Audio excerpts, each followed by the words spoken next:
Hello, I'm Mark Finicum, and I'll be covering how to use the software used by the RSS. First, you'll want to go to the internet and download 2 bits of software. One is PuTTY. I'll have the link in the description, and you just install this 64-bit installer. Next, you'll want to download the Arduino IDE, link also in the description. You can just hit these download links right here. Once you have the Arduino IDE open, and you've opened RSS main, if you have loaded the code to the Arduino yet, or if the last code you uploaded was not RSS main, you'll have to re-upload it, and before you do that, you need to download these 4 libraries. You can download these libraries straight from the IDE by going to Manage Libraries with an internet connection, which I do not have right now, so that's why I get this error message. And you can just search for the libraries using this bar right here.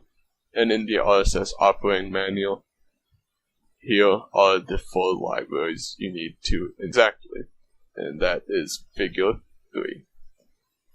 Once you have that all sorted, last thing you need to check is go to Tools and make sure the port is correct, that it is an Arduino Uno selected. Finally, you can go to the serial monitor, which you can just hit the top right hand corner, and you should get the message. Hit enter, and I'm just going to trip the limit switch with my finger so we can move through the setup process very fast. And just skip through everything and start implementing functions. I'm just gonna say go to max here really quick, turn on recording, and it's gonna go for a bit. I'll turn record off here and exit the program. Now what you can do is Control A, Control C, copy all that data to a text file. Open up RSS Data Reader. It will say something about this is a macro-enabled workbook. Do you want to enable macros? Make sure you say yes, or else it will not work. Hit Input Data. It'll want you to save as, so you don't overwrite the master. I'll save it to my desktop, and it automatically saves it as the current date and the current time.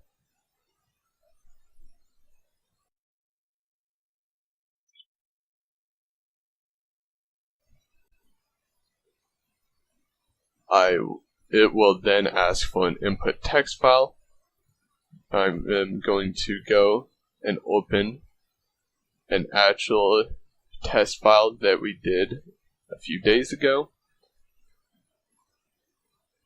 And it imports, and you have options to 0 the time and 0 the load, which just moves the minimum value to 0. And it automatically generates all of these plots. Now the problem with doing this is that you have to manually copy and paste all this data, and if it is too much data, your clipboard may not be able to handle all of it, so you'll have to do half of it, and then the second half, or even thirds. And what's even worse is if you have a lot of data, it may start clipping off the top of it if it gets to be too much. Now, how this can be overcome is by using PuTTY, the other software I had you download. So, what you want to do is to logging right here after you have opened up PuTTY, and session logging, all session output. This will save all session output to an output file. In this case, I'm going to call it output, and save. And I'm going to go terminal and make sure local line editing is forced on. Lastly, one small thing, I'm going to go to Window and change columns to 160 and rows to 100, just to take up more of my screen. And going back to the original window, you have to change it to serial communication and change it to serial line 11 in my case. You can see what serial line you have to use by checking on the RSS main in the Arduino IDE. And before you begin, you will want to save your session. So you type in the name you want to save the settings as, and then you can click save. The next time you need them, you can just go and hit load. And before you begin, the COM may have changed between files, obviously not now, but between different test runs, so you might have to check if this is correct or else it just won't open. And also, you'll need to go back to logging, and this text file, you'll need to save it as a unique name before beginning. So I'll call it output 1, or I'll do the current date, so that I'm sure I'm not overriding something that already exists. And if something does already exist, it will give you an option to override it, append the file, or cancel it. So actually I'm going to go back and remove this add-on so I do get that message so I can show you.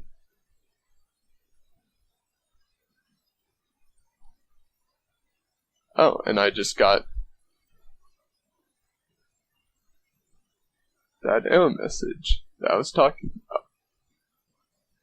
So COM11, and I look, tools, COM11, that's right. Let me try one more time to...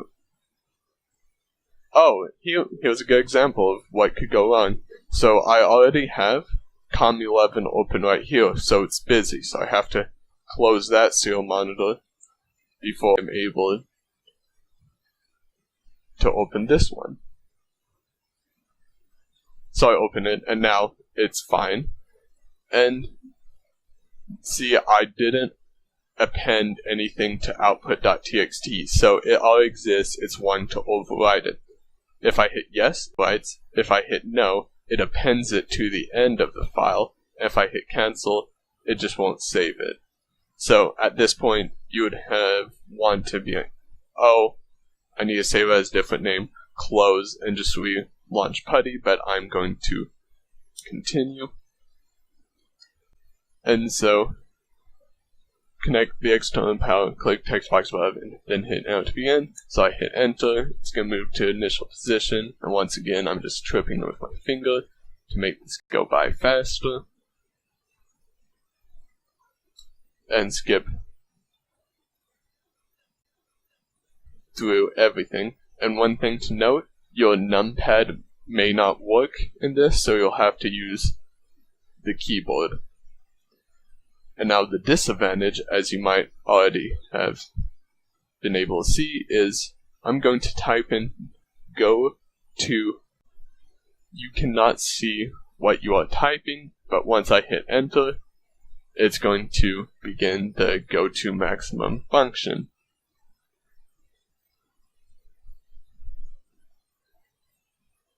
And I typed in stop, so when I hit stop, it says all movements stopped, and I'll say record off. The recording has stopped. And that's it. So I'm going to say exit, and I'll close the session, and once you've closed the section, you'll have the output text file. And once again, what I just did was not saved. This is from a different session where I just did the first two steps, and then the first step, this is appended on to the file, and that's it.